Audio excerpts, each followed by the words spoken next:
স্বরাষ্ট্র উপদেষ্টা জাহাঙ্গীর আলম চৌধুরী বলেছেন, জাতীয় পার্টির অফিসে আগুন ধরার আগেই পুলিশের অ্যাকশনে যাওয়া উচিত ছিল। পুলিশ অ্যাক্টিভ হলে জনগণ আবার রুখে দাঁড়াবে। রোববার সচিবালয়ে সরকারি কোর কমিটির বৈঠক শেষে একথা বলেন তিনি। অভিযোগ করেন, আওয়ামী লীগ নির্বাচন বানচালের চেষ্টা করছে। তাদের প্রতিহত করতে জনগণ এবং রাজনৈতিক দলগুলোকে এগিয়ে আসতে হবে। বিস্তারিত নূর মোহাম্মদ ভূঁইয়ার রিপোর্ট।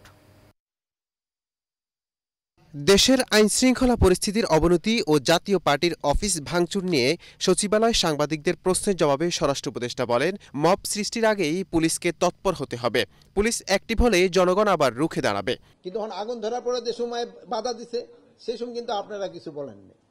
ভালো কথা যে আপনারা বলেন নাই, কিন্তু নিয়মটা ছিল যে আগুনটা ধরার আগেই কিন্তু অ্যাকশনে যাওয়া, প্রিভেন্টিভ করা। আরেকটা জিনিস হলো আপনারা খেয়াল করবেন, এই আমরা দায়িত্ব নেওয়ার পরে 1604টা অবরোধ হয়েছে রাস্তায়।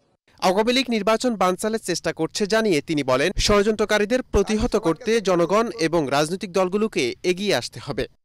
যে পার্টিটার কার্যকলাপ নেই তারা তো চাবি নির্বাচনটা ভঙ্গ করার জন্য, তারা তো অবশ্যই চাইব।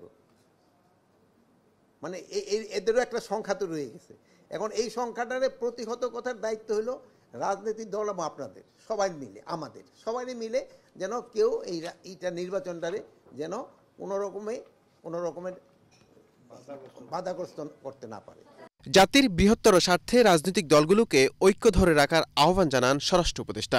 আইন শৃঙ্খলা বাহিনী নির্বাচনের জন্য যতটা প্রস্তুতি নেওয়া দরকার আমরা ততটা প্রস্তুত। নূর মোহাম্মদ ভূঁইয়া, এশিয়ান টেলিভিশন, ঢাকা।